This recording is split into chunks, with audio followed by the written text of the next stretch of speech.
कहना है कि इस धर्म की राजनीति की जा रही है, बहुत गलत है। पाकिस्तान में देखो, इस्लाम उन्होंने बोला हमें हरा झंडा चाहिए, इस्लाम जिंदाबाद चाहिए, हथियार चाहिए। पाकिस्तान बर्बादी की कगार पे है। ये हिंदुस्तान, इस देश की स्थिति ये होने वाली है कि हिंदू हिंदू बोल के हर एक आदमी को बेरोजगार किया जा रहा है। झूठे आंकड़े छुपाए जा रहे हैं। सेंसस नहीं हो रही है 2011 से। तमाम गरीबी के आंकड़े छुपाए जा रहे हैं, बेरोजगारी के आंकड़े छुपाए जा रहे हैं। महंगाई, आप देखो महंगाई कहाँ जा रही है। तो हिंदुस्तान को अगर आप मोदी जी के 9 साल के जो कार्य उससे खुश? मेरा मोदी जी से कोई बैन नहीं है, लेकिन जो पॉलिसी समय इंप्लीमेंट हो रही है इंडिया के अंदर, गवर्नमेंट ऑफ इंडिया को कोर्ट चला रहा है। गवर्नमेंट इंडिया को यहाँ के पढ़े लिखे लोग इस समय जो सोच रहे हैं वो चला रहे हैं। मीडिया पूरा मैनेज हो रखा है। देश को अंधेरे में रख के इस देश में धर्म के नाम पे आडंबर की राजनीति की जा रही है। देश आप सुनिए, ये भाई साहब पता क्या है, इनको ये शायद ज्ञान जो है ना व्हाट्सएप से आ रहे हैं, आंकड़े छुपा रहे हैं। बेरोजगारी की बात करूं, भाई की बात से बेरोजगारी इस कार्यकाल में कम हुई है। 9% थी यूपीए काल में, 9 से 10%, आज वो है 7% तक। इस काल में कम हुई है ये रोजगार। महंगाई तो है ना, महंगाई तो कर रखी है। महंगाई आप पूरे G20 जितने देश है ना वेस्टर्न, उनके मुताबिक आज अपना इन्फ्लेशन रेट चेक करो। कोविड के बाद वो अभी तक संभल नहीं पाए। भारत जो है स्टेबल है, उसकी अर्थव्यवस्था जीडीपी की ग्रोथ देखो, उसमें 7.2 के अकॉर्डिंगली वो माइनस में चल रही है। जो विकसित देश है वो माइनस। तो हिंदू मुसलमान तो हो रहा है ना, इस देश में धर्म की राजनीति हो रही है। राम मंदिर नैरेटिव बुना जा रहा है विपक्ष की तरफ से। मैं कहता हूं हिंदू मुस्लिम कौन कर रहा था यहाँ पे? हिंदू मुस्लिम का बीज अगर किसी ने बोया है, कांग्रेस पार्टी ने बोया है। सर, आपने इतना भूभाग अपना धर्म की नाम पर जो बंटवारा हुआ उसके बाद देने के बाद भी हिंदुओं को सोतेले बेटे की तरह व्यवहार किया इस पार्टी ने। एक मिनट, ये कह रहे हैं हिंदू मुस्लिम। आज 5 करोड़ स्कॉलरशिप जो है एक्सक्लूसिव मुस्लिम परिवारों को मिली है, मुस्लिम्स को। ये कह रहे हैं मुस्लिम को आवास योजना में 35% जो है योगदान सिर्फ और सिर्फ मुस्लिम माइनॉरिटी की बात नहीं करूंगा। 2018 से बॉस, अगर आंकड़ों की बात करोगे 2018 से एससीसी के आंकड़ों के आधार पे पहले इंदिरा आवास योजना के नाम पे पूरे ग्रामीण क्षेत्रों में आवास दिए जाते थे। 2018 से एससीसी का सर्वे बंद है। 6 साल को पोर्टल बंद हुए हैं। गवर्नमेंट ऑफ इंडिया का पोर्टल है, कहाँ है आजकल वो? मैं तो खुद पंचायत से जुड़ा हुआ आदमी हूँ। और बाबा बागेश्वर धाम, मेरी बात सुनिए भाई साहब, बाबा बागेश्वर धाम देहरादून में जाके बोलते हैं कि बहुत अच्छा हो रहा है, सफेद चादरों के नाम पे जो इंक्रोचमेंट हो रखा था वो हटाया जा रहा है। ये क्या बातें हो रही है? हिंदू मुसलमान को नहीं लड़ाया जा रहा है। देखो, मैं हिंदू हूँ, मैं केदारनाथ की धरती से हिंदू हूँ। उत्तराखंड। देखो, मैं उत्तराखंड से हूँ, मैं आपको बता रहा हूँ, मैं बाबा केदार की भूमि से हूँ।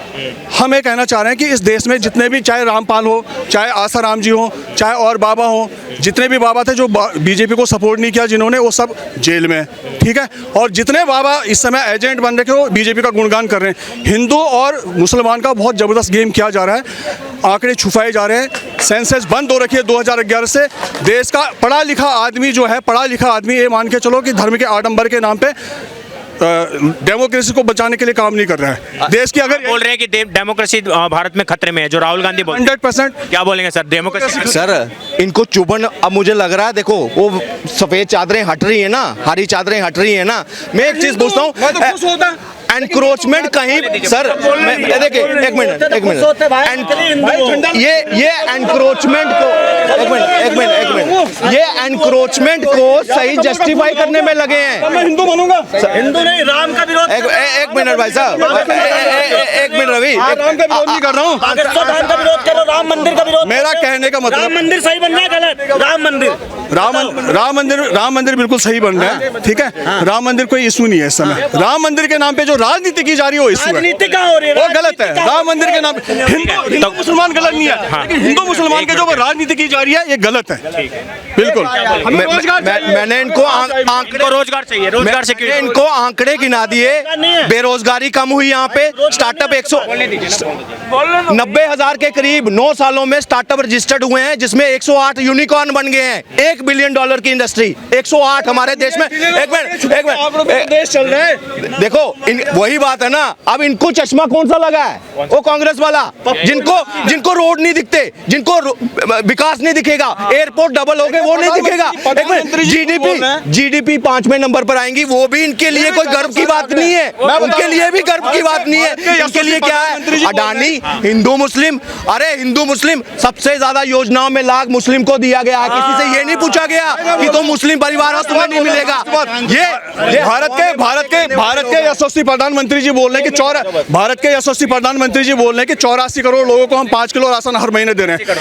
अब 84 बोला, एमपी में अभी 84 बोला, तो यानी 84 करोड़ 145 करोड़ की आबादी में से 84 करोड़ लोगों को आपने इस मुहाने पे छोड़ दिया कि अगर उन्हें 5 किलो राशन नहीं मिलेगी तो मरने के कगार पे थे। देश कहाँ जा रहे थे? क्या बोलेंगे? देखो आप कह रहे हो सुन तो लो, भागो मत यार, भाग जाते हैं, सुन तो लो, भागो मत। ये लोग कहते थे योगी जी संप्रदाय के, योगी जी क्या प्रदेश चलाएंगे, वो साधु संत है। आज योगी जी उत्तर प्रदेश के मुख्यमंत्री बने, यूपी में एक भी दंगा नहीं हो रहा है। अखिलेश की सरकार में आए दिन एक दंगा, अखिलेश को लोग दंगेश कहते थे, लेकिन आज यूपी में एक भी दंगा नहीं। और एक चीज बता रहा हूँ भाई, देखो अगर इस देश का प्रधानमंत्री सनातनी है तो इन्हें दिक्कत हो रही है कि इस देश को हिंदू क्यों चला रहा है, इस देश को ये चाह रहे हैं मुसलमान चलाए। अरे भाई हिंदुओं का देश है, 125 करोड़ हिंदू हैं, हिंदू नहीं चलाएगा तो इनका बाप चलाएगा देश। और हिंदुओं का देश है, यहाँ राम मंदिर भी बनेगा।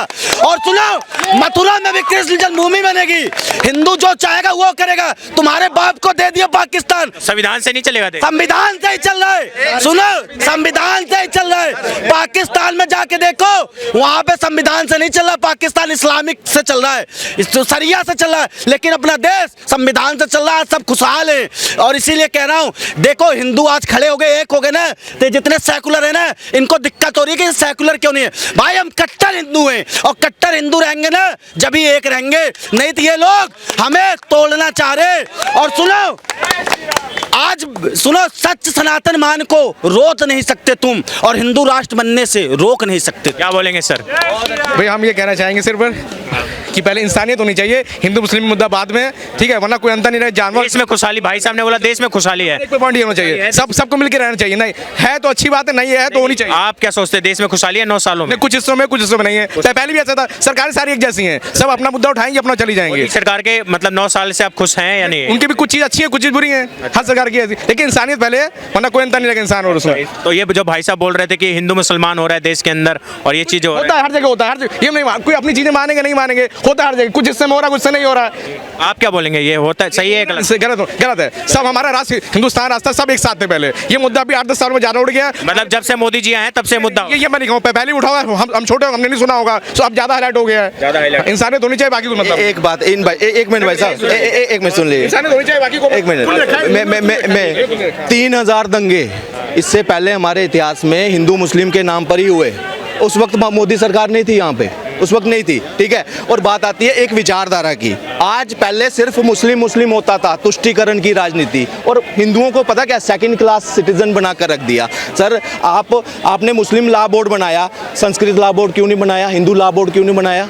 आपने वक्फ बोर्ड बना दिया, तो सनातन बोर्ड क्यों नहीं है? आज मदरसों पे, चर्चों पर कोई टैक्स नहीं है, मगर मंदिरों से आप कलेक्शन कर रहे हो। सर ये अपने ही देश में हम मेजॉरिटी में हैं, एक तरफ सेंसस सर्वे हो रहा है वहाँ पे, और कह रहे हैं कि जितनी प्रतिशत जनसंख्या है उस आधार पर इनको नीतियाँ बनाई जाए, ये करा रहे हैं ना। तो मैं कहता हूँ एक भारतीय जनता पार्टी भी एक सेंसस करवाएगी धर्म के नाम पर। जितना धर्म है, अगर 80% हिंदू हैं तो 80% हिंदुओं को लाभ दिया जाए योजनाओं का। फिर क्या करेगा? हम नहीं कह रहे ना, हम उसको भी मान रहे हैं, उनकी राजनीति को भी मान रहे हैं, मगर है गलत है। हिंदुओं को बांटेंगे, मुस्लिम में भी 72 प्रकार के फिरके हैं, फिर उसमें सेंसस क्यों नहीं करवाया? कृष्णों में भी है, कृष्णों में भी कई ऐसे फिरके हैं, उसमें सेंसस क्यों नहीं है? ये सिर्फ और सिर्फ क्या है, तोड़ने की राजनीति है। ये भाई साहब अपनी जगह सही है कि हर एक राजनीतिक पार्टी जो राजनीति करने आए हैं तो उसके अपने मुद्दे होंगे, उस पर वो काम करेंगे, उस पर हर तरह से वो नीतियाँ भी बनाएंगे, उस पर प्रचार प्रसार भी करेंगे। लेकिन क्या देश इंपॉर्टेंस है? आज मैं ये पूछता हूँ आपसे। विकास की राजनीति पे आते हैं, आपको लगता है 9 सालों में कुछ विकास हुआ है? क्या विकास हुआ है? ये आपकी देखिए, रोड देखिए, रोड फ्लाईओवर सब देख लीजिए आप, बहुत ज्यादा विकास हर जगह हुआ है। आपका इश्यू है बस? पहले भी होता था, कोई दिक्कत नहीं, लेकिन ये अब जो मुद्दा उठ रहा है, ये जो इलीगल मुद्दे जो ये सब नहीं होना चाहिए सब। तो 2024 में क्या हो जाने जा रहा है? 25 पार्टियों का महागठबंधन या मोदी जी वापस से आ रहे हैं? हमारे चाहे मोदी है चाहे जो टक्कर अच्छी मिले। क्या सोच रहे हैं? आपका वो मत किस तरफ है? हमारा मैं दोनों तरफ है जो है, लेकिन दोनों की तरफ 2 वोट तो दे नहीं सकते आप, एक बताइए ना, या तो मोदी जी होंगे या लास्ट 2 वोट मैंने क्या यूज किया बताया? नोटा यूज किया है, नोटा यूज किया मैंने। आप किसी पार्टी के? मैं किसी सपोर्ट किसी के नहीं हूँ, जो है इंसान अच्छा होना चाहिए, खत्म बात। इंसान अच्छा चाहिए तभी देश अच्छा चलेगा, कोई मतलब नहीं, वरना सब आएंगे पार्टी अपना देखेंगे, अपना लेकर चले जाएंगे। सरकारें आएंगी, हटा नहीं देखा, सरकारें आएंगी जाएंगी, लोकतंत्र चलेगा। आप सोचते हैं कि एक बार राहुल गांधी को चांस देना चाहिए? कोई भी एक बार कोई भी दिखे, राहुल में नहीं होता, कुछ चीज उनके में खराबी, कुछ चीज उनके में अच्छी हो, क्या पता, इंसानियत हो, मिलकर जो चलना चाहिए, अच्छा देश चलेगा, कोई दिक्कत नहीं है हमें।